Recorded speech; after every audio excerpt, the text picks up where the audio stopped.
There we go. All right.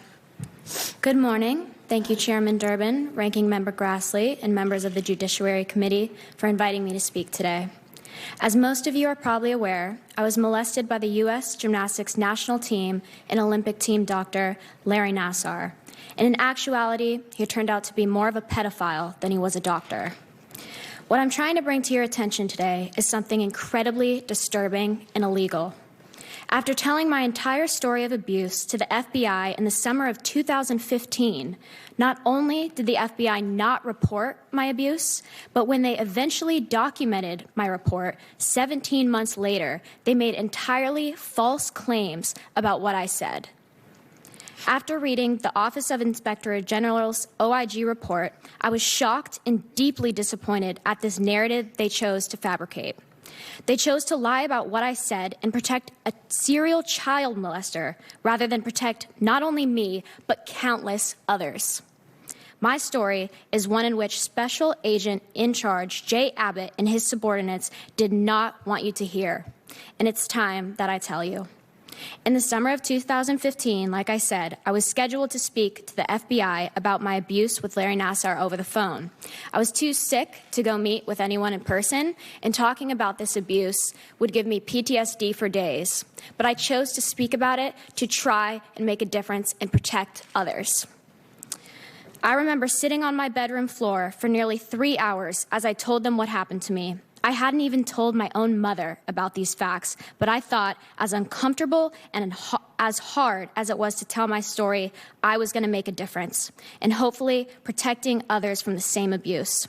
I answered all of their questions honestly and clearly, and I disclosed all of my molestations I had endured by Nassar to them in extreme detail.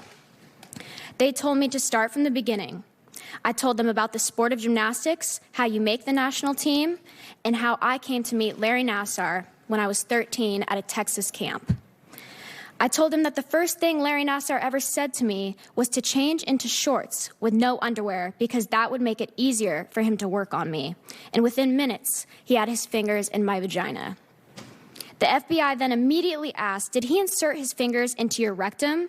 I said, "No, he never did." They asked if he used gloves. I said, "No, he never did." They asked if this treatment ever helped me. I said, "No, it never did." This treatment was 100% abuse and never gave me any relief. I then told the FBI about Tokyo, the day he gave me a sleeping pill for the plane ride, to then work on me later that night. That evening, I was naked, completely alone, with him on top of me, molesting me for hours. I told them I thought I was going to die that night because there was no way that he would let me go. But he did. I told them I walked the halls of Tokyo Hotel at 2 a.m. at only 15 years old.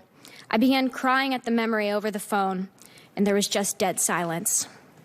I was so shocked at the agent's silence and disregard for my trauma. After that minute of silence, he asked, "Is that all?"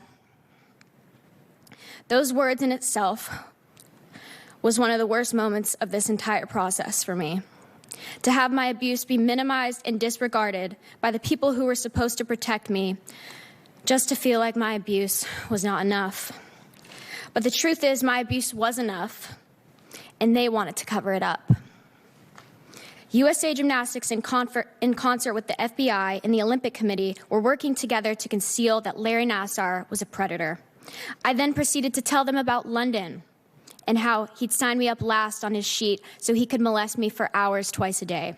I told them how he molested me right before I won my team gold medal, how he gave me presents, bought me caramel macchiatos and bread when I was hungry. I even sent them screenshots of Nassar's last text to me, which was, "Michaela, I love how you see the world with rose-colored glasses. I hope you continue to do so."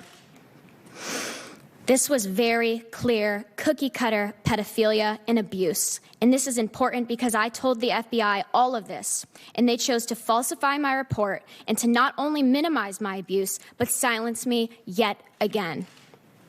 I thought, given the severity of this situation, that they would act quickly for the sake of protecting other girls. But instead, it took them 14 months to report anything when Larry Nassar, in my opinion, should have been in jail that day. The FBI, USOC, and USAG sat idly by as dozens of girls and women continued to be molested by Larry Nassar. According to the OIG report, about 14 months after I disclosed my abuse to the FBI, nearly a year and a half later, the FBI agent who interviewed me in 2015 decided to write down my statement, a statement that the OIG report determined to be materially false. Let's be honest. By not taking immediate action from my report, they allowed a child molester to go free for more than a year. And this inaction directly allowed Nassar's abuse to continue. What is the point of reporting abuse if our own FBI agents are going to take it upon themselves to bury that report in a drawer? They had legal, legitimate evidence of child abuse and did nothing. If they're not going to protect me, I want to know, who are they trying to protect?